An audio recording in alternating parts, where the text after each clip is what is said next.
Hello everyone, welcome back to my channel. Please subscribe my channel. The studio lights burned hot, casting a clinical glow over the set of Britain Today.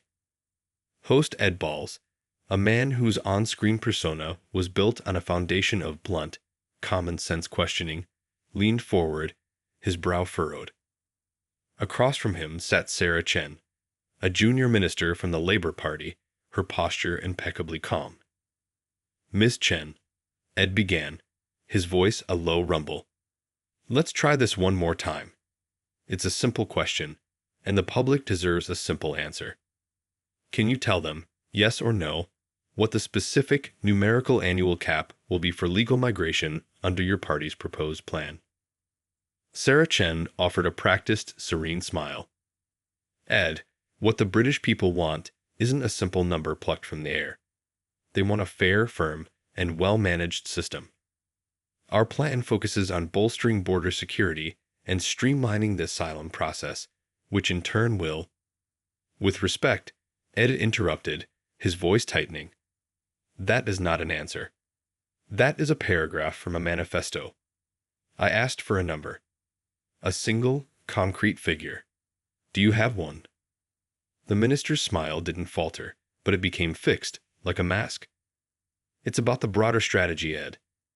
It's about investing in the systems that make our borders secure and our communities strong. A number in isolation is a meaningless metric." A faint, almost imperceptible tremor started in Ed's left hand, resting on the desk. He picked up his pen, tapping it lightly against a notepad. The soft tap, tap, tap was the only sound in the sudden stillness of the studio. "A meaningless metric," he repeated, his tone dangerously quiet. "So, the parents watching this, worried about school placements and GP waiting lists, they're concerned about a meaningless metric. The workers anxious about wage suppression, they don't deserve a concrete figure. Our plan is comprehensive," Sarah Chen continued, smoothly navigating back to her talking points. "It's about creating a system that is both compassionate and controlled, that works in tandem with our economic needs." Crack. The pen in Ed Balls' hand snapped, the plastic splintering. The two pieces clattered onto the desk. A profound silence engulfed the set. The camera operators froze. The producer's voice, a frantic buzz in his earpiece, went entirely ignored. Ed Balls was no longer leaning forward. He was looming. The genial host was gone, replaced by a man whose patience had not just frayed, but vaporized. "Compassionate and controlled," he exploded, his voice rising to a roar that echoed in the soundproof studio. "Stop. Just stop. I have asked you a direct question 6 times. 6. And you have given me 6 variations of the same empty, focus group-tested, utterly meaningless word salad." Sarah Chen's smile finally vanished.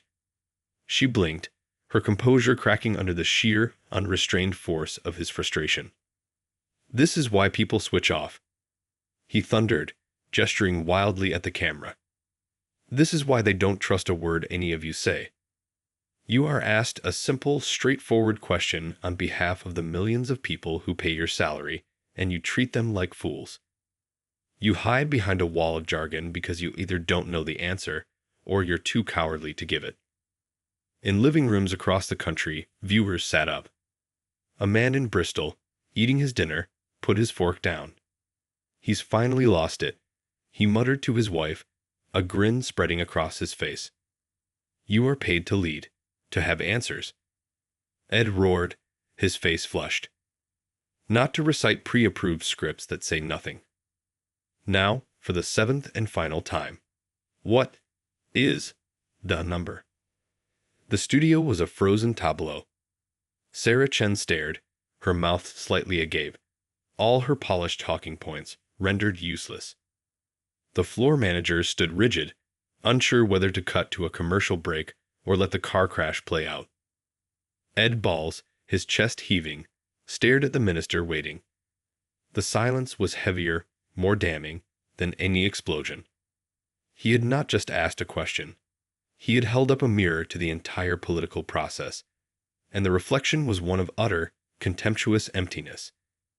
The simple question hung in the air, more powerful than any answer could ever have been.